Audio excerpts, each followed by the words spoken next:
சிவாய நமக. அனைத்திலும் மேலான ஆன்மாவை வணங்கி மகிழ்கிறேன். பற்றுக பற்றற்றான் பற்றினை, அப்பற்றினை பற்றுக பற்று விடற்கு என்கிற வள்ளுவத்தை முன்வைத்த இந்த அற்புதமான ஒரு மாபெரும் துறவியின் வாழ்க்கையை எடுத்து அலசுவதற்கு நீங்களும் நானும் கூடியிருக்கிறோம்.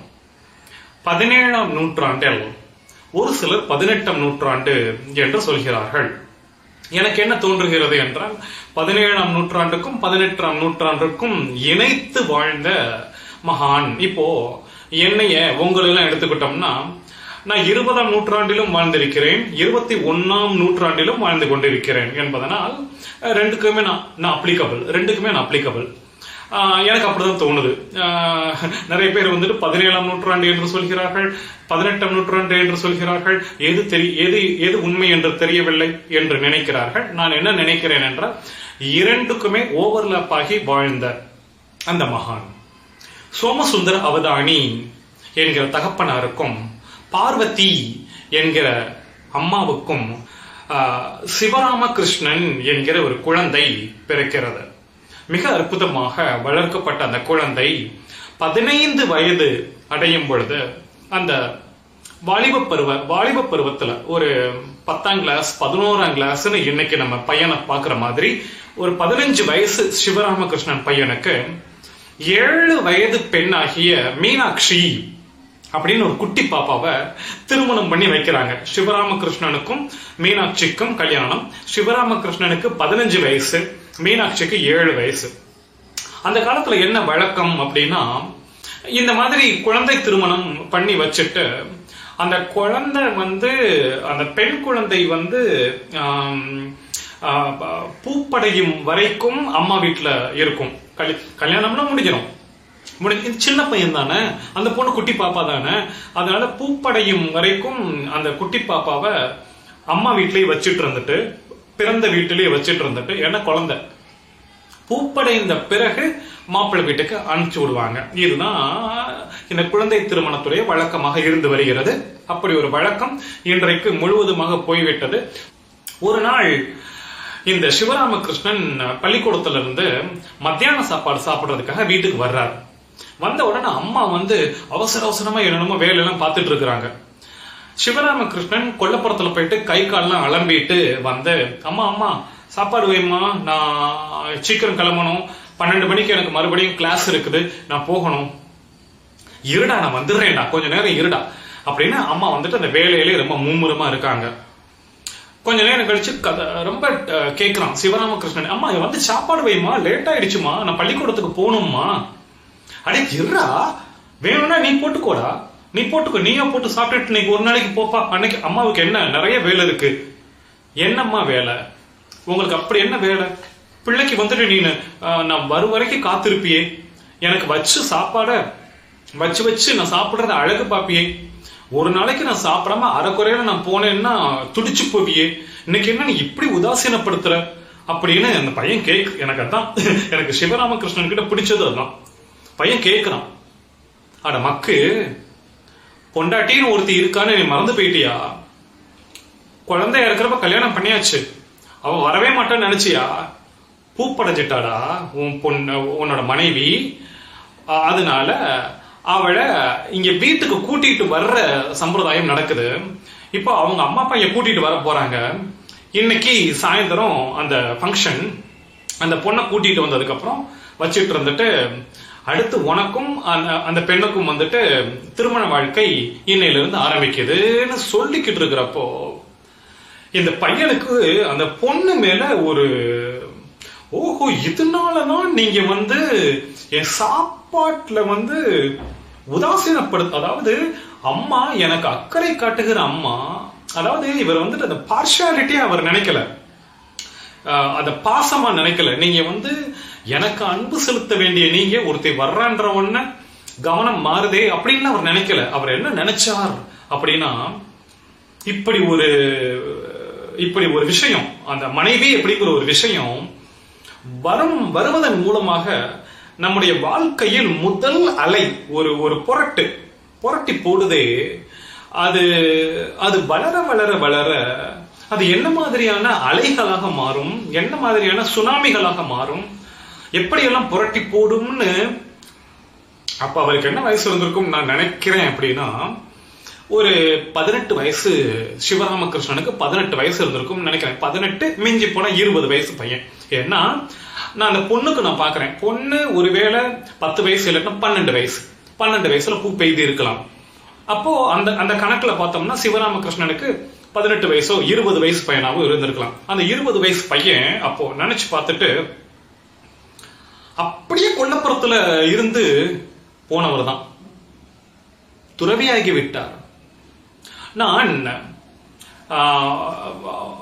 மகான்களின் வாழ்க்கை என் அலசல் அப்படின்னு இளைஞர்களுக்கான ஆன்மீகம் அப்படிங்கிற பகுதியில் நான் எடுத்துக்கொள்ளும் பொழுது சதாசிவ பிரம்மேந்திரர் என்னுடைய மனதிற்குள் வருகிறார்.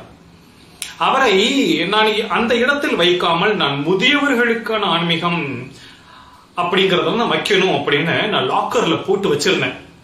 சரி, இதை முதியவர்களுக்கான ஆன்மீகத்துல பேசணும். ரமண மகரிஷி துறவி, நம்ம பார்க்கிற எல்லோருமே துறவி. ராமகிருஷ்ண பரமஹம்சர் அற்புதமான துறவி, விவேகானந்தர் பெரிய துறவி. இப்படி பல துறவிகளுக்கு மத்தியிலே நான் இந்த சதாசிவ பிரம்மேந்திரரை நான் பார்க்கிறேன். அவர் எப்படி துறவரம் செய்தார்? ஒரு சொல், ஒரு செயல், அது யாருடைய சொல்லோ அல்லது உன்னுடைய மனதிற்குள் வந்து சேர்ந்த சொல்லோ, ஏதோ ஒரு செயல், நீ செய்த செயலோ யாரோ செய்த செயலோ, ஏதோ ஒரு நிகழ்வு, யாரோ ஒருவர் செய்துவிட்ட நிகழ்வோ அல்லது நீ செய்த நிகழ்வோ, இதுல ஏதோ ஒண்ணு ஒருவரை துறவரத்திற்குள் தள்ளிவிடும். அந்த துறவரம் அப்படிங்கிற நிகழ்ச்சி நிகழ்வதற்கான அந்த அந்த கிரக நிலைகள் அப்படியே கூடி வந்துகிட்டே இருக்கும். ஏதோ ஒரு சொல். இப்ப அம்மா காரசாரமா கூட சொல்லல, என்னடா பொண்டாட்டி வரப்போறா, நான் பாத்துக்கிட்டு இருக்கேன்டா, வேலை பார்த்துக்கிட்டு இருக்கேன்டா, இன்னைக்கு சாயந்தரம் வீட்டுல ஃபங்க்ஷன், அவங்க எல்லாம் வந்த உடனே பூ பழம் எல்லாம் வச்சு நல்ல ஜெகஜோதியா ஃபங்க்ஷன் பண்ணிட்டு உனக்கும் அவளுக்கும் அடுத்து தாம்பத்திய வாழ்க்கடா அப்படின்னு அம்மா சொல்றாங்க. அவர் அதான் சொல்லிட்டா, அது சொல்லு கூட கிடையாது. அந்த அந்த சிந்தனை, அந்த அந்த நிகழ்வு கூட நடக்கல. நிகழ்வா அந்த சொல்லில் வந்து அந்த சிந்தனை அவ்வளவுதான் துறவரத்திற்குள் அது அப்படி கொண்டுட்டு போயிடுச்சு. அப்போ நான் இன்னொன்னு நான் யோசிச்சு பார்க்கிறேன். தயாராக இல்லாத ஒருவன், பிறவிகளாக உழைக்காத ஒருவன், துறவரத்திற்காக பிறவிகளாக உழைக்காத ஒருவன், இது போன்ற ஏதோ ஒரு சொல்லில், ஏதோ ஒரு சிந்தனையில், ஏதோ ஒரு நிகழ்வில் அப்படியே டபக்குன்னு நான் துறவரம் போறேன்னு காட்டுக்குள்ள போயிட்டாருன்னா, அங்க போனதுக்கு அப்புறம் ஒரு 4 நாள் 5 நாள்ல ஐயோ அப்படின்னு திரும்பி வருகிற மனநிலை வருது அப்படின்னா அதற்கு பெயர் துறவரம் அல்ல, அதற்கு பெயர் கோபம். ஒரு ஒரு விரக்தியில் ஓடி வந்தது, வீட்டை விட்டு ஓடி நிறைய பசங்க பண்றாங்க. ஏதோ ஒரு நிகழ்ச்சி வீட்டுல நடக்கும், ஏதோ ஒரு சொல் அம்மா வாயில இருந்தோ அப்பா வாயில, நிறைய பசங்களை நான் பாக்குறேன், நிறைய பசங்க எனக்கு மெசேஜ் அனுப்புறாங்க. சாமி, நானும் உங்க கூட சேர்ந்து, என் மாணவர்கள் அல்ல, வேறு சில சோசியல் மீடியால இருந்து எனக்கு மெசேஜ் வருது. சாமி, நானும் உங்க கூட சேர்ந்து காட்டுக்கு வந்துடுறேன் நிரந்தரமா, உங்களுக்கு நான் பணிவிட பண்ணிக்கிட்டேன், ஏன்பா வர்றேன்னு சொல்ற அப்படின்னு கேட்டா பதில் இப்படி வருது. விரக்தியாக இருக்கிறது, லவ்வர், அந்த பொண்ணு என்னை ஏமாத்துறா, அவங்க அப்பா அம்மா ஏமாத்துறாங்க, உலகத்தின் மீது வெறுப்பு. இந்த வெறுப்பை சுமந்து கொண்டு நீ என் கூட வந்தேன்னா 2 நாள்ல எனக்கு பணிவிடை செய்வது உனக்கு வெறுப்பா இருக்கும், நீ ஓடி போயிருவ. ஐயோ, இதுக்கு எங்க பெத்த அப்பா அம்மாவுக்கே நான் போய் செஞ்சிருவேன், இவனுக்கு என்ன, இவன் எவனோ ஒருத்தன் அப்படின்ட்டு நீ ஓடி 2 நாள்ல உனக்கு வந்து துறவரம் என்பது காலங்காலமாக கிடையாது, பிறவியாக கடந்து இன்ச்சாக ஊறி வந்து சேர்ந்திருக்க வேண்டும். அப்படி வந்து சேரும் பொழுது இந்த பிறவியில் அது 3 வயசுலயோ 15 வயசு, ஞான சம்பந்தருக்கு 3 வயசுல, ரமண மகரிஷிக்கு வந்துட்டு 16 வயசுல, நம்ம சிவராமகிருஷ்ணனுக்கு 20 வயசு 18 வயசுலயோ என்ன அந்த அந்த சொல் ஏதோ ஒண்ணு. அண்ணாமலையாருக்கு நான் போயிட்டு வந்தேன்னு சித்தப்பா சொன்ன சொல் அப்படியே வெங்கடரமணனுக்கு உள்ள போன உடனே அண்ணாமலையார் அண்ணாமலையார் சொல்லுதானே, ஒரு சொல் தானே. அது அவருக்கு எங்கேயோ கேட்ட வார்த்தையை போல் இருந்திருக்க வேண்டும். அந்த வார்த்தையில் அவர் தேடி இருக்க வேண்டும்.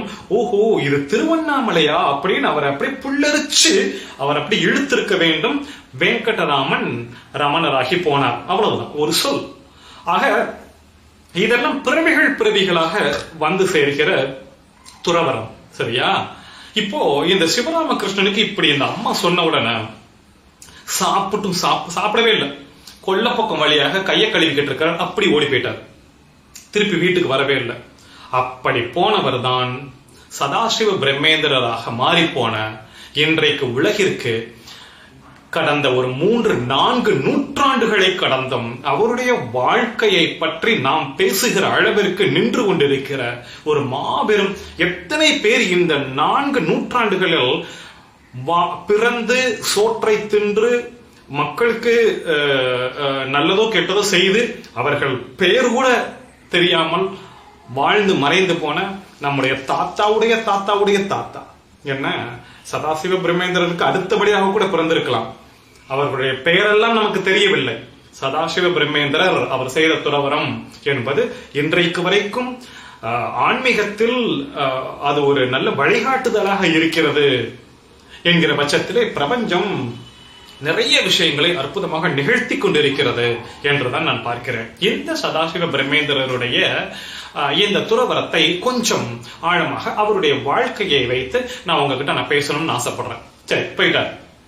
இவர் பாருங்க, இவருடைய துறவரம் எப்படி கொஞ்சம் கொஞ்சமா வந்துட்டு, அதாவது பொட்டுன்னு போட்டுட்டு அப்படி கிடையாது, ஒண்ணா எப்படி விடப்படுது அப்படிங்கிறத பார்க்கலாம். கர்நாடக சங்கீதத்துல பெரிய கான்ட்ரிபியூஷன் கொடுத்தவர் சதாசிவ பிரம்மேந்திரர். கர்நாடக சங்கீத கிளாஸ் அவர் படிச்சுட்டு இருக்கிறார். வீட்டை விட்டு போயிட்டார், கோயில்கள்ல உட்கார்ந்துக்கிறார். கர்நாடக சங்கீத கிளாஸ் சேர்த்து விட்டு இருக்கிறாங்க. அந்த கிளாஸ கத்துக்கிட்டு இருக்கிறார். அந்த கிளாஸ்ல அவர் வந்துட்டு பக்கத்துல இருக்கிற பசங்களுக்கு சொல்லி கொடுப்பாராம். அது இது இல்ல, இப்படி பண்ணணும்டா, இந்த ராகம் இப்படிடா, அப்படி இப்படின்னு சொல்லி கொடுத்துட்டே இருப்பாராம். பக்கத்துல இருக்கிற பசங்க வாத்தியார்கிட்ட போய் கம்ப்ளைண்ட் பண்ணி இருக்கிறாங்க. சார், சிவராமகிருஷ்ணன் எப்ப பார்த்தாலும் தொண எங்க உசுரை வாங்கிக்கிட்டு இருக்கிறான். வாத்தியார், சிவராமா வாய மூடிட்டு சும்மா இருக்க மாட்டியா? அவ்வளவுதான், ஒரு வார்த்தை. அன்றைக்கு வாயை மூடிய சதாசிவ பிரம்மேந்திரர் கடைசி வரைக்கும் மௌனையாகி விட்டார். அவ்வளவுதான். ஓஹோ, கடவுள் இதான் நான் சொல்றேன் பாத்தீங்களா, ஒன்றாக விட்டார். வீட்டை விட்டாரா, மனைவியை விட்டாரா, அம்மா அப்பா சொந்த பந்தமெல்லாம் விட்டாரா? கர்நாடக இசை, அந்த காலத்துல கர்நாடக இசை என்பது இறைவனோடு சேர்ந்த ஒரு கலையாக இருந்தது. இன்னைக்கு அதை வந்துட்டு பிசினஸ் ஆக இருக்கிறது. இன்னைக்கு வந்துட்டு உண்மையை சொல்கிறேன், கர்நாடக சங்கீதம் என்பது வியாபாரத்தோடு கலந்த விஷயமாக இருக்கிறது. அன்றைக்கு வந்துட்டு குரு தட்சணை அவ்வளவுதான். அதுக்கப்புறம் வந்துட்டு அது இறை தொழிலாக இருந்தது. எனவே அந்த இடத்தில் இருந்த இந்த சிவராமகிருஷ்ணன் இப்படி ஒரு சம்பவம் நடந்த உடனே, வாத்தியார் இப்படி ஒரு வார்த்தை சொன்ன உடனே அப்படியே பேச்சை அந்த நொடி முதல் அப்படியே நிறுத்தி கொண்டார். சரியா? நிறுத்தி கொண்டார். நான் இந்த இடத்துல ஒரு சின்ன குறிப்பு ஒண்ணு சொல்றேன். சிவராமகிருஷ்ணன் என்று அழைக்கப்படுகிற சதாசிவ பிரம்மேந்திரருடைய அந்த கிளாஸ்ல படிச்ச அந்த கிளாஸ்மேட்ஸ் ஃப்ரெண்ட்ஸ் இருக்கிறாங்கல்ல, அதுல ஒரு 2 பேரோட பேர் சொல்றேன். போதேந்திர சரஸ்வதி அப்படின்னு ஒருத்தர் ஃப்ரெண்டு, அவருடைய கிளாஸ்மேட் ஒன்னா உட்காந்து படிச்சிருக்கிறாங்க. அவர் யார்? இந்த போதேந்திர சரஸ்வதி அப்படிங்கிறவர் யார் தெரியுமா? நம்ம காஞ்சி சங்கர மடம் இருக்குல்ல, காஞ்சி சங்கர மடத்துடைய 60வது பீடாதிபதி போதேந்திர சரஸ்வதி சிவராமகிருஷ்ணன் என்று அழைக்கப்படுகிற சதாசிவ பிரம்மேந்திரருடைய கிளாஸ்மேட். எப்படி பாத்தீங்களா? 2 பேர் நான் சொல்றேன்னு சொல்லி இருக்கிறேன். போதேந்திர சரஸ்வதி அவ்வளவு பெரிய துறவி. அவருடைய வாழ்க்கையை படித்து பாருங்கள். போதேந்திர சரஸ்வதி அவ்வளவு பெரிய துறவி. எப்போ 17ஆம் நூற்றாண்டுல வாழ்ந்தவர். இவருடைய கான்டெம்பரரி யாரு? நம்ம சதாசிவ பிரம்மேந்திரருடைய கான்டெம்பரரி இன்னும் ஒருவர் ஸ்ரீதர வெங்கடேஷ தீட்சிதர் அப்படின்னு இன்னும் ஒரு துறவி. பாருங்க, அந்த காலத்துல ஒரே கிளாஸ்ல துறவிகள் அப்படின்னு இருந்திருக்கிறாங்க. இந்த ஸ்ரீதர வெங்கடேஷ தீட்சிதர் அப்படிங்கிறவர ஐயாவாள் அப்படின்னு செல்லம்மா மக்கள் அழைக்கிறது உண்டு. இவரும் ஒரு பெரிய துறவி. நம்ம சதாசிவ பிரம்மேந்திரர், போதேந்திர சரஸ்வதி இவங்களோட சேர்ந்து இவங்க 3 பேருமே ஒரே கிளாஸ்ல ஃப்ரெண்ட்ஸ். ஒவ்வொருத்தரும் அப்படி தனித்தனியா மாபெரும் மகான்களாக துறவிகளாக ஆகி போனார்கள். எனக்கு என்ன ஞாபகத்துக்கு வருதுன்னா, நான் ஒன்னும் பெரிய என்னுடைய வகுப்புல படிச்ச நண்பர்களை நான் யோசிச்சு பாக்குறேன். ஆண்டோ அல்போன்ஸ், கூகுள்ல நீங்க போயிட்டு ஆண்டோ அல்போன்ஸ் IPS அப்படின்னு டைப் பண்ணுங்க. இன்னைக்கு டெல்லியில துவாரகா அப்படின்னு ஒரு இடம் இருக்கு. அந்த இடத்துல வந்துட்டு டெபுட்டி கமிஷனர் ஆஃப் போலீஸ் ஆண்டோ அல்போன்ஸ். தலைமுடியெல்லாம் நரைச்சு போச்சு. எனக்கு நான் பாக்குறேன் ஆண்டோ அல்போன்ஸோட தலைமுடியெல்லாம் நரைச்சு போச்சு. 6ஆம் கிளாஸ்ல இருந்து ஆரம்பிச்சு 10ஆம் கிளாஸ் வரைக்கும் டான் போஸ்கோ ஸ்கூல்ல என்னோடு படித்த என் நண்பன் ஆண்டோ அல்போன்ஸ். இன்னைக்கு ஆண்டோ அல்போன்ஸுடைய வீடியோஸ், ஆண்டோ அல்போன்ஸ் பத்தி நான் யூடியூப்ல நான் பாக்குறேன், கூகுள்ல நான் பாக்குறேன். ரொம்ப பிஸி ஆயிட்டான், மன்னிக்கணும், பிஸி ஆயிட்டாரு. ஏன்னா உலகமே வந்துட்டு அவரை என்னதான் என்னோட கிளாஸ்மேட் தானே, அதனால எனக்கு அப்படியே ஒருமையில வருது. ட்ரௌசர் போட்டுக்கிட்டு இருந்த காலத்துல இருந்து பெரிய பெரிய ப்ரோக்ராம்க்கு சீஃப் கெஸ்டா போறார். பெரிய பெரிய அவார்டு ஃபங்க்ஷன்லாம் அவர் அவார்டு கொடுக்கிறார். ஆண்டோ அல்போன்ஸ் என்ன நல்ல ஆண்டோ அல்போன்ஸ் கிட்ட நான் நல்லா அடியெல்லாம் வாங்கியிருக்கேன். என்ன சின்ன பையனா நான் உம்முன்னு இருப்பேன், என்னை வந்து முத்துன்னு முத்திட்டு போயிடுவான். ஸ்போர்ட்ஸ் டேல ஆண்டோ அல்போன்ஸ் ஃபர்ஸ்ட் பிரைஸ். எப்பவுமே எல்லா ஸ்போர்ட்ஸ் டேலயுமே ஆண்டோ அல்போன்ஸ் தான் வந்துட்டு அந்த மேன் ஆஃப் தி டே அப்படின்னு வாங்குவாரு. இப்படி எனக்கு இந்த போதேந்திர சரஸ்வதி, சதாசிவ பிரம்மேந்திரன் அவங்க எல்லாம் கிளாஸ்மேட்ஸ் அப்படின்ன உடனே எனக்கு ஆண்டோ அல்போன்ஸ் ஞாபகத்துக்கு வந்துருச்சு. சரி, இப்போ நான் வந்துட்டு இந்த சதாசிவ பிரம்மேந்திரர் வந்து தம்முடைய வாழ்க்கையில் ஒரு சில நிகழ்வுகள் அதெல்லாம் பதிவு செய்யப்பட்டிருக்குது. அந்த நிகழ்வுகளை எல்லாம் சொல்லிடுறேன். அந்த நிகழ்வுகளுக்குள் இருக்கும் சக்திகளையும் பிரம்மாண்டத்தையும் சொல்லிடுறேன். அதுக்கப்புறம் அவர் என்னென்னலாம் பண்ணியிருக்கிறார், திருப்பணிகள் என்னென்னலாம் பண்ணியிருக்கிறார் அப்படிங்கறதெல்லாம் நான் சொல்லிடுறேன். சதாசிவ பிரம்மேந்திரர் வந்து திருச்சி. அதுக்கப்புறம் எப்பவுமே சும்மா சதாசிவ பிரம்மேந்திரர் வந்துட்டு அப்படியே ஊர்ல நடந்துகிட்டே இருப்பார். அப்படியே ஒரு ஊர்னு கிடையாது, அப்படியே நடந்துகிட்டே இருப்பார். மௌனியாகி விட்டார், அப்படியே நடந்துகிட்டே இருப்பார். மக்களுக்கெல்லாம் ரொம்ப பிரியம். என் வீட்டுல வந்து ஒரு வாய் சாப்பிட மாட்டாரா, என் வீட்டுல வந்து ஒரு வாய் சாப்பிட மாட்டாரா அப்படின்ட்டு. திருச்சி, தஞ்சாவூர், புதுக்கோட்டை, கும்பகோணம், கரூர் இது போன்ற ஊர்களில் அப்படி சும்மா அப்படியே நடந்து சதாசிவ பிரம்மேந்திரர் சிவராமகிருஷ்ணன், அப்படியே சிவராமகிருஷ்ணன் என்ற இயற்பெயர் எல்லாம் போய்விட்டது. சதாசிவ பிரம்மேந்திரர் என்கிற பெயர் தான் அதற்கு பிறகு நிலைக்கல் ஆயிற்று. அப்படியே அவர் அந்த ஊர்ல எல்லாம் அப்படி சும்மா தெருவுல எல்லாம் அப்படி நடக்கிறப்போ மக்கள் என் வீட்டுக்கு வரமாட்டாரா, அவர் திகம்பரமாக இருக்கிறார், ஆடை எதுவும் அணிவதில்லை. இந்த இடத்துல நான் ஒரு சின்ன குறிப்பு நான் சொல்லிடுறேன். சதாசிவ பிரம்மேந்திரருடைய வாழ்க்கை வரலாறில் குறிப்பிடப்பட்டிருக்கிறது. சதாசிவ பிரம்மேந்திரர் அந்த அந்த தெருவுக்குள் நுழையும் பொழுது சந்தனம், ஜவ்வாது போன்ற நறுமணங்களின் நறுமணம் அப்படியே மணக்குமாம். சதாசிவ பிரம்மேந்திரர் அவர் மட்டுமல்ல, துறவிகள், அதுவும் அவங்க வேற ஒரு டைமென்ஷன்ல இருப்பாங்க. இப்போ நான் என்ன டைமென்ஷன்ல இருக்கேன்னா இந்த வேர்ல்ட்லி டைமென்ஷன்ல இருக்கேன். பாக்குறேன், பேசுறேன், கேட்கிறேன், இந்த வேர்ல்டு அப்படிங்கிற இந்த டைமென்ஷன்ல இருக்கேன். அவங்க எல்லாம் என்ன டைமென்ஷன்ல இருப்பாங்கன்னா வேற ஒரு 4th 5th டைமென்ஷன்ல இருப்பாங்க. அப்போ அந்த டைமென்ஷன்ல அப்படி ஜடமா நடந்துகிட்டு இருப்பாங்க. குளிக்கிறது, உடம்ப சுத்தமா வச்சுக்கிறது, அந்த நினைப்பே இருக்காது. அப்போ நான் இந்த இளைஞர்களுக்கான ஆன்மீகம், முதியவர்களுக்கான ஆன்மீகம் அப்படிங்கறதுல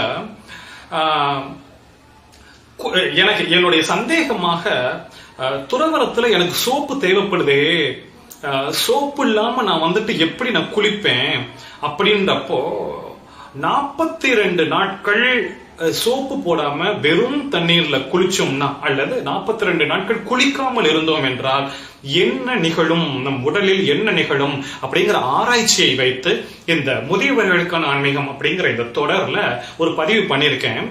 ஏற்கனவே பண்ணிட்டேன், அதை நீங்க கேட்க போறீங்க. அந்த ஆராய்ச்சியை நான் நினைச்சு பாக்குறேன்.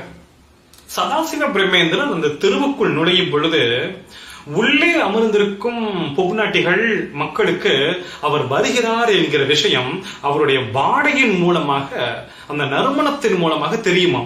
அந்த விபூதி ஜவ்வாது, அவர் விபூதி அணிந்திருப்பார் என்றால் கூட குளிக்காத அந்த உடலில் இருந்து அந்த ஜவ்வாது ஸ்மெல்லும் அந்த சந்தன ஸ்மெல்லும் வருகிற அந்த ஸ்மெல்லிலேயே அவர் வருகிறார்னு தெரிஞ்சு அப்படியே வாசல்ல நிப்பாங்களாம். பருப்பு சாதம் நெய் சாதம்னா பிசைஞ்சுக்கிட்டு, என் வீட்டுக்கு வர மாட்டாரா, என் வீட்டுக்கு வந்து அப்படி 2 கவளம் வாங்கிட்டு போயிட மாட்டாரா அப்படின்னு அவர் யாருடைய வீட்டுக்கு போய் நிற்கிறாரோ அந்த வீடு உண்மையிலேயே புண்ணியம் செய்த வீடாக, அந்த வீடு வந்துட்டு உண்மையிலேயே பாக்கியம் செய்யப்பட்ட வீடாக அவர் கரெக்டா அந்த டைமென்ஷன் அதை கணிச்சுதான் போய் நிற்பார்.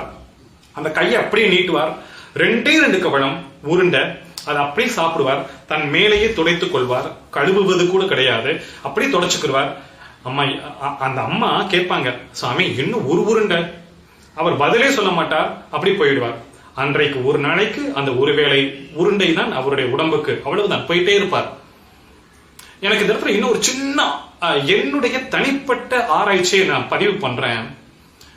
என்ன போல பவுடர் போட்ட உடம்பு, பான்ஸ் சாண்டல் டால்க் இருக்குல்ல, பான்ஸ் சாண்டல் டால்க், அந்த மஞ்சள் கலர்ல ஒரு டப்பா.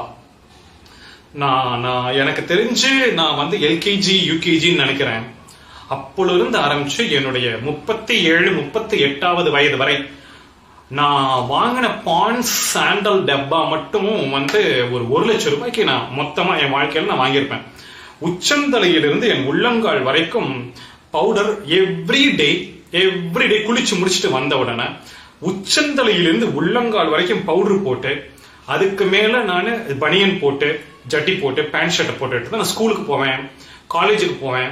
வாத்தியார் ஆனதுக்கு அப்புறம் நான் காலேஜுக்கு நான் போனதெல்லாம் அப்படித்தான். எனக்கு என்ன வெக்கமா இருக்கு, என் உடம்புல எங்கெங்கெல்லாம் நான் பவுடர் போட்டேன் அப்படின்னு சொல்றதுக்கெல்லாம் எனக்கு வெக்கமா இருக்கு. புரிஞ்சுக்கோங்க, உச்சந்தலையிலிருந்து உள்ளங்கால் வரைக்கும் பவுடர் போட்டு அந்த பான்ஸ் டப்பா தீந்து போயிடும், டக்குன்னு தீந்து போயிடும். நான் சொல்றேன், நான் பவுடர் போட்டு கொண்டிருந்த காலத்துல ஏதோ ஒரு 2 நாள் 3-4 நாள் லீவ் வருதுன்னு வச்சுக்கோங்க. ஏதோ ஒரு பண்டிகை, ஏதோ ஒரு 4 நாள் லீவ் வருது. சரி, வீட்டுல தானே இருக்கும், பவுடர் போட தேவையில்லைன்னு நான் பவுடர் போடாம குளிச்சுட்டு ஃப்ரெஷ்ஷா வந்து அப்படியே இருப்பேன். மத்தியானத்துக்குள்ள உடம்பு நாரும். அப்போ அடுத்த நாள் காலையில் எந்திரிச்சு பவுடர் போட்டதுக்கு அப்புறம் வந்துட்டு உடம்பு அப்படியே நாராமல் இருக்கும். சரியா? பவுடர் போடுகிற விஷயத்தையும் கிரீம் அணிகிற விஷயத்தையும் நான் 2018 நிறுத்துகிறேன். இந்த 42 நாட்கள் குளிக்காமல் இருந்தால் என்ன நடக்கும் அப்படிங்கிற ஆராய்ச்சி அடுத்த பதிவில் நீங்க கேட்க போறீங்க. அதையும் நான் பார்க்கிறேன். இந்த பவுடர் போடுறது நின்று போச்சு. சரியா? ஒரு வருடம் கழித்து நான் பார்க்கிறேன், என் உடல் நாறுவதை விட்டு என் உடலில் இருந்து ஒரு நல்ல மனம் ஒன்று வருகிறது. ஒரு வருடம் கழித்து நான் ஒரு வருடம் கழித்து திடீரென்று ஒரு விஷயத்திற்காக ஒரு சின்ன பவுடரு நான் வாங்கல, அந்த குட்டி 5 ரூபாய் பான்ஸ் சாண்டல் டப்பா எனக்கு வந்து சேருது. ஒரு ஃபங்க்ஷனுக்கு நான் போயிருந்தப்போ அது வந்து சேருது. சரி, இதை வேஸ்ட் பண்ண வேண்டாமே அப்படின்ட்டு பாருங்க, இதெல்லாம் உங்ககிட்ட சொல்றதுக்காகவே இறைவன் அமைத்து கொடுக்கிறார். அதை வேஸ்ட் பண்ண வேண்டாமேன்னு சொல்லிட்டு அடுத்த நாள் குளிச்சுட்டு அதை நான் போடுறேன். ஒரு 2-3 நாள் அந்த டப்பாவை போட்டு காலி பண்ணிட்டேன். ஒரு 4வது நாள் என் உடல் நார ஆரம்பிக்கிறது. நல்லா புரிஞ்சுக்கிட்டேன். இந்த பான்ஸ் சோப்பு, பேஸ்ட், அப்புறம் குடிக்கிற தண்ணி, அப்புறம் என்ன பவுடரு, மூஞ்சிக்கு போடுற பவுடரு, கண்மை, இந்த மாதிரி பல விஷயங்கள் நம்மை ஒரு மாதிரி அடிமைப்படுத்தி வைத்திருக்கின்றன என்பதை தெளிவாக புரிந்து கொண்டேன். நீ போட்டா மணப்ப, போடலையா அடுத்த நாளே உனக்கு நாரும், ஐயோ பவுடர் வேணும்ன்ற அந்த தேவையை என் பான்ஸ் டப்பா உனக்கு கொடுக்கும் அப்படின்னு. அப்போ இந்த பவுடருக்குள்ள என்ன பண்ணி வச்சிருக்காங்க அப்படின்னா, உடலில் போட போட போட நறுமணம் வரும். அது டெம்பரவரியாக இருக்கும். கொஞ்ச நேரம் கழிச்சு நீ அதை போடலைன்னா ஆட்டோமேட்டிக்காக உனக்கு நார ஆரம்பிக்கும். இதெல்லாம் எனக்கு புரிகிறது. அதே போலதான் பேஸ்ட். நான் நிறைய பேசுவேன். ஆனா இந்த சதாசிவ பிரம்மேந்திரர் வந்துட்டு அந்த சாலையில் நடந்து வரும் பொழுது அவர் உடலில் சந்தன வாடை அடித்தது என்பதை நான் வைத்து இந்த எல்லா அனுபவங்களையும் ஆராய்ச்சிகளையும் வைத்து அடுத்து நான் பதிவிட போகிறேன். 42 நாட்கள் குளிக்காமல் இருந்தால் என்ன நடக்கும் அப்படிங்கிறத அதையும் கேளுங்கள். உங்களுக்கு இன்னும் நிறைய விஷயங்கள் புலப்படும். நீங்கள் சோப்பு பவுடரு அதெல்லாம் தூக்கி குப்பையில போட்டுருவீங்க. இன்னும் ஒரு சம்பவம் நான் சொல்கிறேன். ஒரு முறை ஒரு பெரிய வியாபாரி ஒரு ஒரு வயக்காட்டுல நெல்லெல்லாம் அறுவடை பண்ணி குமிச்சு வச்சிருக்கிறாங்க. அந்த வேலை போய்கிட்டு இருக்கு. அந்த நெல் அடிக்கிறது புடைக்கிறது அந்த வேலை போய்கிட்டு இருக்கு. நைட் ஆயிடுச்சு. எல்லாம் அப்படியே குவியெல்லாம் அப்படி இப்படி கிடக்குது. அப்படியே எல்லாம் வேலைக்கு வந்தவங்களும் போயிட்டாங்க. அந்த விவசாயி அன்னைக்கு அப்படியே தூங்கிக்கிட்டு இருக்கிறாரு. திடீர்னு பாக்குறாரு நைட்டு அங்க நம்ம அந்த நெல் வைக்கப்படப்பு அதுக்கு மத்தியில எவனோ ஒருத்தன் உட்கார்ந்து இருக்கிறது தெரியுது இந்த விவசாயிக்கு. பக்கத்துல வர்றாரு, ஒருத்தன் உட்கார்ந்து இருக்கிறான். பார்த்த உடனே திருட்டு பயல என் நெல்ல களவாண்டிட்டு போறதுக்கு நீ உட்கார்ந்து இருக்க அப்படின்னு சொல்லிட்டு தெரியாம ஒரு பெரிய பெரம்பு எடுத்துட்டு வந்து ஓங்கி அடிக்கிறதுக்கு. ஏன்னா யாரும் இல்ல, திருடை வேற கையில கத்தி வச்சிருக்கானா என்னன்னு தெரியல. அதனால அடிச்சோம்னா மயங்கிடுவான் அப்படின்ட்டு அடிக்கிறதுக்கு கைய ஓங்கி இருக்கிறாரு. ஓங்கியவர் தான். கையை அதுக்கப்புறம் அசைக்க முடியல, உடலை அசைக்க முடியவில்லை. சிலையாக நின்று உயிரோடு இருக்கிறார். ஆனா அதுக்கு மேல அசைக்க முடியல. அப்படியே நின்றுட்டார், சிலையாக நின்று விட்டார். அன்று இரவு முழுவதும் திருடன் என்று கருதப்பட்ட அந்த சதாசிவ பிரம்மேந்திரர் அந்த வயக்காட்டிலே அமர்ந்து கொண்டு தன்னுடைய தியானத்தை முடித்த பிறகு அதிகாலையில் சன்னமாக அது சூரியன் உதயமாகிற சமயத்திலே முழித்து பார்த்து வணக்கம் செலுத்தி அந்த தியானத்தை முடித்து விட்டு அவரை நிமிர்ந்து பார்த்து ஒரு புன்னகை செய்த பொழுதுதான் அந்த உடல் தளர்ந்தது என்று குறிப்பிடப்படுகிறது. அந்த நொடி முதல் அந்த விவசாயி அப்படியே சதாசிவ பிரம்மேந்திரன் கால்களில் விழுந்து அன்று முதல் அவருடைய சிஷ்யனாகி போனார். அப்போ இந்த விஷயத்திற்குள் இருக்கும் ஒரு பெரிய சக்தியையும் நாம் பார்க்க வேண்டியிருக்கிறது. இன்னும் ஒரு சம்பவத்தையும் நான் உங்களுக்கு சொல்கிறேன். காவிரி படுகை அந்த இடத்துல வந்துட்டு இவர் அப்படி போறாரு. போறப்போ நிறைய மக்கள்லாம் இருக்கிறாங்க. அந்த இடத்துல குட்டி குட்டி குழந்தைங்க எல்லாம் இருக்கிறாங்க. அவங்க எல்லாம் சதாசிவ பிரம்மேந்திரர் கிட்ட சொல்றாங்க, சாமி மதுரையில வந்து திருவிழா நடக்குது, அங்க போகணும்னு ஆசையா இருக்கு. ஆனா போறதுக்கு வண்டி இல்ல, ஒண்ணும் இல்ல, திருவிழா இப்ப நடந்துகிட்டு இருக்கு, நாங்க போகணும், என்ன பண்றதுன்னு தெரியல அப்படின்னு அந்த குழந்தைங்க சொன்ன உடனே சதாசிவ பிரம்மேந்திரர் அத்தனை பேருடைய கண்களையும் அப்படியே மூடுறார். அவர் தான் பேச மாட்டாரே, அப்படியே மூடுறார். மூடிட்டு அவர் அடுத்து திறங்க அப்படின்னு எப்படி சொல்லியிருப்பார் போல் இருக்கு. யார்கிட்டயே சொல்லி கண்ணை திறக்க சொல்லு அப்படின்ற சொல்லி கண்களை திறந்து பார்த்த அந்த குழந்தைகளுக்கு ஆச்சரியம். அவர்கள் மதுரையிலே திருவிழாக்கு மத்தியிலே நின்று கொண்டிருக்கிறார்கள். காவிரி படுகை எங்க இருக்கு? தஞ்சாவூர்ல இருக்கு. தஞ்சாவூர்ல கண்களை 2 நொடிக்கு முன்பு மூட சொன்ன சதாசிவ பிரம்மேந்திரர் மூடிவிட்டு திறந்து பார்த்தால் திருவிழாவிலே மதுரையில நின்றுகிட்டு இருக்கும். இது மாபெரும் சக்தி. நான் யோசிச்சு பாக்குறேன், அஷ்ட சக்திகள் அப்படின்னு, அஷ்ட சித்திகள் அப்படின்னு 8 சித்திகள் உண்டு.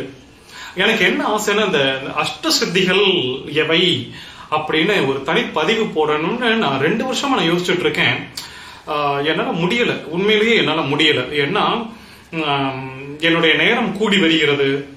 இன்னும் வெளிப்படையா நான் உடைச்சு சொல்றேன், இன்னும் 4 மாசம் தான் நான் நிரந்தர சன்னியாசம் செல்வதற்கு. இன்னும் 4 மாதம் தான் இருக்கிறது.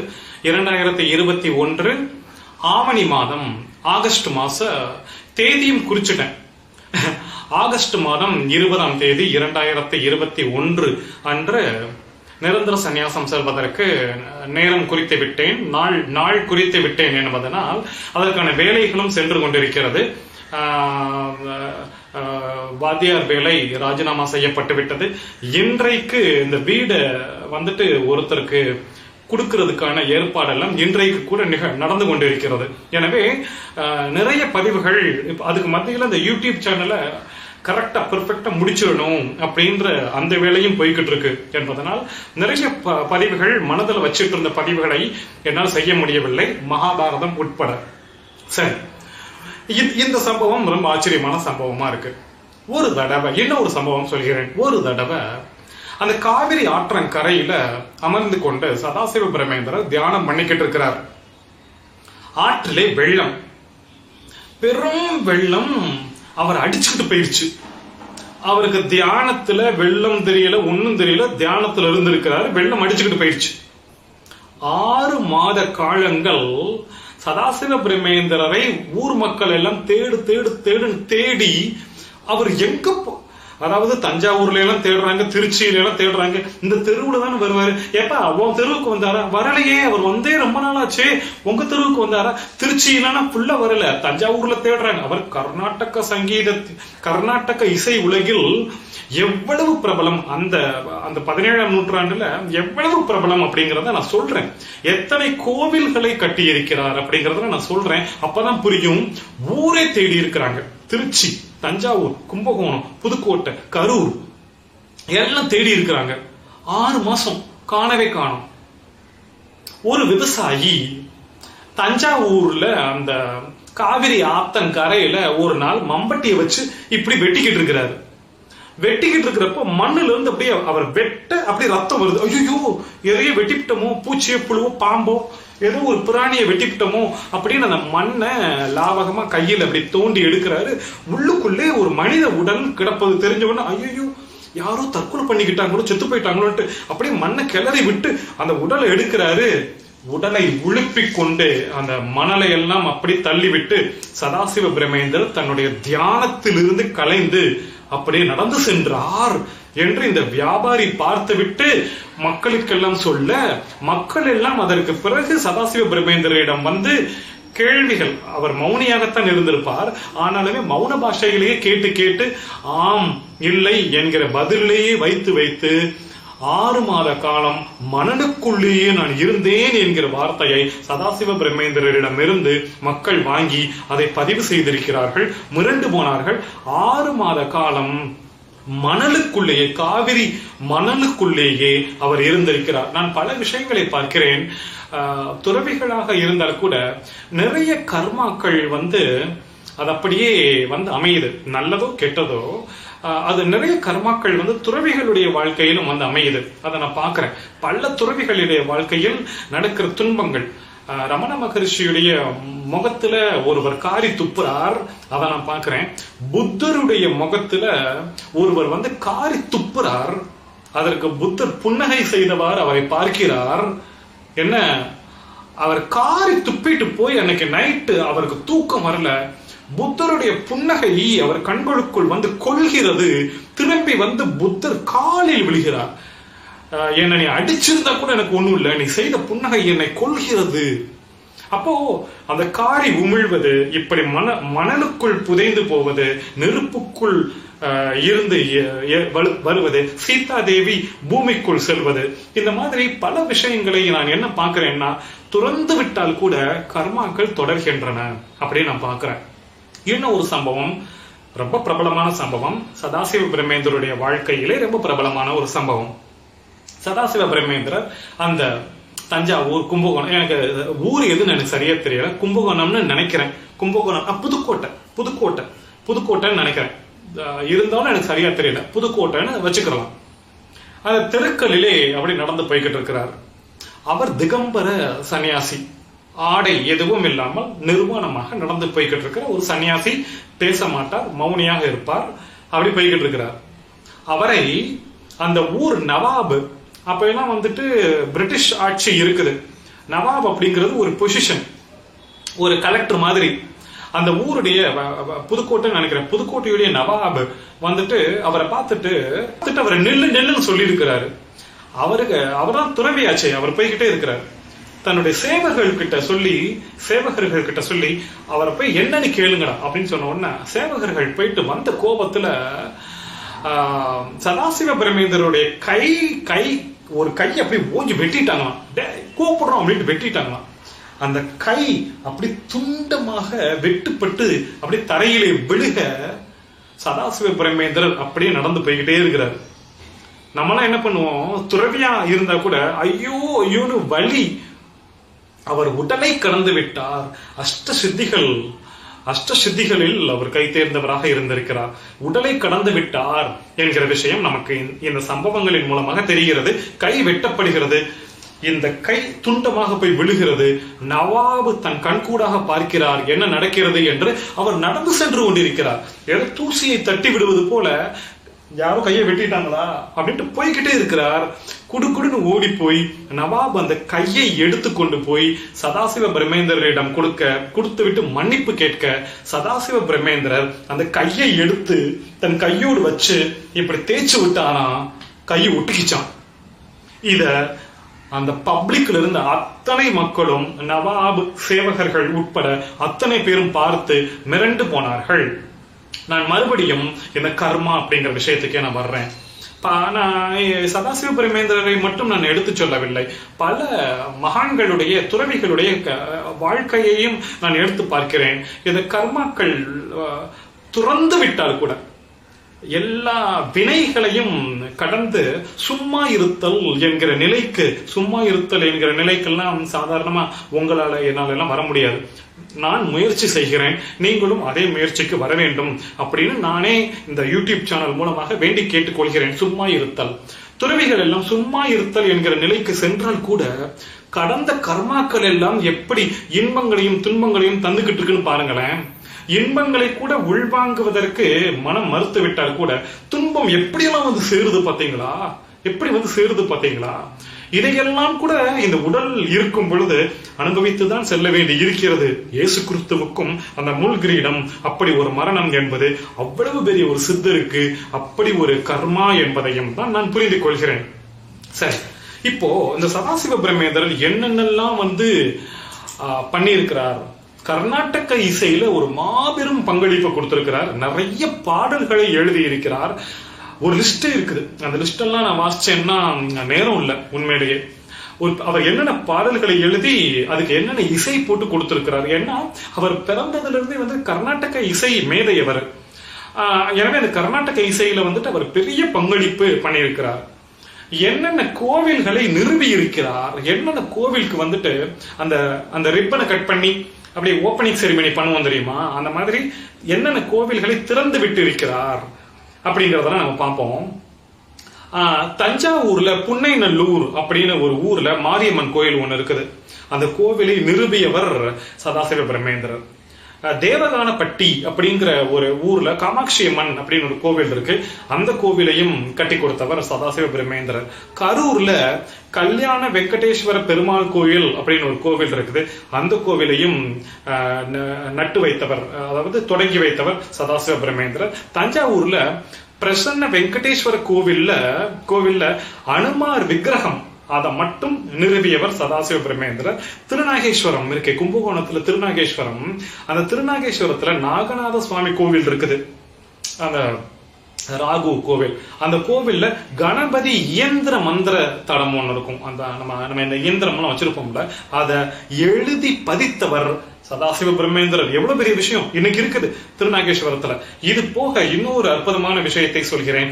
புதுக்கோட்டை மன்னர், அந்த காலத்துல புதுக்கோட்டை மன்னராக இருந்திருக்கிற அந்த மன்னருக்கு தட்சிணாமூர்த்தி மந்திரத்தை உபதேசம், அதை அவர் வந்துட்டு பேச மாட்டார், மௌனிதான் என்றாலும் இப்போ இன்னாருக்கு இன்னார் இந்த மந்திரத்தை உபதேசம் செய்தார் அப்படின்னு சொல்ற மாதிரி அந்த புதுக்கோட்டை மன்னருக்கு சதாசிவ பிரம்மேந்திரன் தட்சிணாமூர்த்தி மந்திரத்தை மண்ணிலே எழுதி உபதேசம் செய்து அந்த மந்திரத்தை அவருக்கு தீட்சையாக கொடுத்திருக்கிறார். இந்த உரையை முடிப்பதற்கு முன்பாக ஒரே ஒரு விஷயத்தை நான் இந்த சதாசிவ பிரம்மேந்திரர் மூலமாக நான் உங்களுக்கு சொல்ல விரும்புகிறேன். சதாசிவ பிரம்மேந்திரர் அத்வைத துறவி. நீங்க எந்த அவருடைய வாழ்க்கை வரலாறு படிச்சாலும் சரி, அவருடைய வாழ்க்கை வரலாறு யாராவது சொற்பொழிவாக சொல்வதை, இதோ நான் சொல்றேனே அந்த மாதிரி யாராவது சொற்பொழிவாக சொல்வதை நீங்கள் கேட்டாலும் சரி, யூடியூப்ல அவருடைய வாழ்க்கை வரலாறு கேட்டாலும் சரி, அவர் அத்வைத துறவி. அத்வைதம் என்றால் என்ன, நான் ஏன் அத்வைதத்தை வழிமொழிகிறேன் அப்படின்னு தனிப்பதிவு போடணும்னு எனக்கு ஆசையா இருக்கு. மறுபடியும் நேரமின்மை காரணமாக இது போன்ற பதிவுகளிலே அப்படி எப்படி நான் சொல்லிட்டு கடந்து போகிறேன். துவைதம் அத்வைதம் அப்படின்னு ரெண்டு இருக்கு. துவைதம் அந்த பாருங்க, துவைதம் டூ, ஓகேவா? அந்த துவைதம் அப்படின்னா இந்த பிரபஞ்சத்தில் இரண்டு இருக்கிறது அப்படின்னு சொல்றதுதான் துவைதம். அத்வைதம், அது அத்வைதம். அப்படின்னா இல்ல, அந்த இரண்டு அப்படிங்கிறது இல்ல என்று சொல்வதுதான் அத்வைதம். இரண்டு என்பது அல்ல, இந்த உலகத்தில், இந்த பிரபஞ்சத்தில் ஒன்றுதான் இருக்கிறது. இப்போ நான் முதல் விஷயத்துக்கு நான் வர்றேன். இந்த உலகத்தில் இரண்டு இருக்கிறது அப்படின்னா என்ன அர்த்தம்னா, படைத்தவன் அப்படின்னு ஒருத்தன் இருக்கிறான். அப்புறம் நம்ம எல்லாம் வந்துட்டு படைப்பொருள்கள், மனிதன், பூச்சி, இந்த உலகம், காற்று, சூரியன், சந்திரன், மண்ணு, பறவைகள், பூச்சி, புழு, மனிதர்கள் அனைத்தும் இதெல்லாம் படைக்கப்பட்ட பொருள். அப்போ இந்த பிரபஞ்சத்துல ரெண்டு விஷயம் இருக்கு. கடவுள்னு ஒருத்தர் தனியா இருக்கிறாரு, படைப்பொருள்கள் நம்ம எல்லாம் உட்பட படைப்பொருள்கள்னு ஒண்ணு தனியா இருக்குது. நம்ம எல்லாம் அவர்கிட்ட வேண்டுவோம், அவர் எல்லாம் வந்துட்டு நம்மள வழி நடத்துறார், அவர் நம்ம கிட்ட வந்துட்டு அந்த வேண்டுகிற பொருட்களை கொடுக்கிறார் அப்படின்னு இந்த ரெண்டு விஷயம் இந்த பிரபஞ்சத்தில் இருக்கிறது அப்படின்னு சொல்கிற விஷயம் துவைதம். ரெண்டு விஷயம்னா ஒண்ணும் கிடையாது. இந்த மொத்த பிரபஞ்சத்திலேயே ஒரே ஒரு விஷயம் தான் இருக்கிறது, அதுதான் கடவுள். அந்த கடவுள் கொஞ்சம் அப்படி தனியாவும் நிற்குது, கொஞ்சம் உடல் எடுத்து கொண்டு வந்து இந்த பூமியில் நிற்கிறது, கொஞ்சம் அப்படி மலையாக நிற்கிறது, கொஞ்சம் மரமாக நிற்கிறது, கொஞ்சம் மண்ணாக நிற்கிறது, கொஞ்சம் காற்றாக நிற்கிறது, கொஞ்சம் நெருப்பாக நிற்கிறது, கொஞ்சம் கடலாக நிற்கிறது, கொஞ்சம் புறாவாக நிற்கிறது, கொஞ்சம் புழுவாக நிற்கிறது, கொஞ்சம் எண்ணெயை கடித்து தின்னும் புலியாக நிற்கிறது. அதே மனிதன், அதே புலி, அதே புத்தர், இயேசு அவர்கள் முக்தி அடைந்து அப்படியே சென்று மேலே நின்று கொண்டு நம்முடைய பிரார்த்தனைகளை கேட்டுக்கொண்டு, ஓஹோ முனுசாமி ஏதோ ஒன்று கேட்கிறான், அவனுக்கு கொடுப்போம் என்று கொடுத்து கொண்டிருக்கிற, அதுவும் இங்கே இருந்த இயேசுதான், இங்கே இருந்த ரமண மகரிஷி தான், நாளை பின்ன இங்க இருக்கிற நாகராஜ் தான், நாளை பின்ன இங்க இருக்கிற முனுசாமி தான் முக்தி அடைந்து மேலே போய் நின்று கொண்டு அடுத்து இருக்கிற வேற யாருக்கோ அப்படியே அவர்களுக்கெல்லாம் அவர்களுடைய பிரார்த்தனைக்கு ஒப்ப கொடுத்து கொண்டே இருப்பார்கள். எனும் பொழுது இது ஒன்றுதான், இதில் இரண்டு என்பது கிடையாது என்று சொல்கிற அந்த விஷயம்தான் அத்வைதம். அதை நானும் இளைஞர்களுக்கான ஆன்மீகம் அப்படிங்கறத 100வது பதிவு, 1 மணி நேரத்துக்கு மேல பதிவு பண்ணியிருக்கிறேன். அதை நீங்க கேட்டு பார்த்தீங்கன்னா தெரியும். அதோடைய முடிவே நான் அப்படிதான் சொல்லியிருப்பேன். கடவுள் அப்படின்னா அது நீங்களும் நானும் தான் என்ற ஆராய்ச்சி வழியாக நான் அந்த 100வது பதிவு யார் கடவுள் அப்படிங்கறத நான் சொல்லியிருப்பேன், ரொம்ப டீட்டெயிலா சொல்லியிருப்பேன். சதாசிவ பிரம்மேந்திரருடைய கான்செப்ட், அவருடைய கான்செப்டே வந்து அத்வைதம், அத்வைத துறவியாக சதாசிவ பிரம்மேந்திரர் இருந்திருக்கிறார். பெருமக்களை, நான் முடிப்பதற்கு முன்பாக நான் சொல்கிறேன், துறவரம் என்பது ஒரு அற்புதமான விஷயம். இந்த பயணத்தை நாம் எல்லாம் சேர்ந்து செய்கிற, கோஆபரேஷனாக சேர்ந்து செய்கிற பயணம். ஒருவர் கீழ்நிலையில் இருந்து இருக்கிறார், ஒருவர் மேல்நிலையில் இருக்கிறார், ஒருவர் நடுத்தர வர்க்கத்திலே இருந்து கொண்டு கல்யாணம் பண்ணிக்கிட்டு நடுத்தரமாக இருக்கிறார். இருந்தாலுமே நாம் எல்லாரும் சேர்ந்து பண்ணுகிற பயணம் இந்த பயணம். இந்த பயணத்திலே நாம் உயரத்தான் செல்ல வேண்டுமே தவிர தப்பு செஞ்சு கெட்ட கர்மாக்களை செய்து தாழ்ந்த நிலைக்கு செல்லக்கூடாது என்பதனால் தான் இது போன்ற மகான்களின் வாழ்க்கையை எடுத்து பாராயணம் செய்வது. நாம் எல்லாம் நிச்சயமாக, நான் மறுபடியும் பரிந்துரைப்பது போல, துறவரத்தை நோக்கித்தான் நம்மளுடைய சிந்தனை செல்ல வேண்டும்.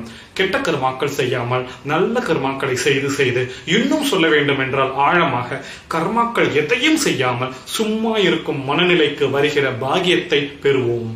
நன்றி.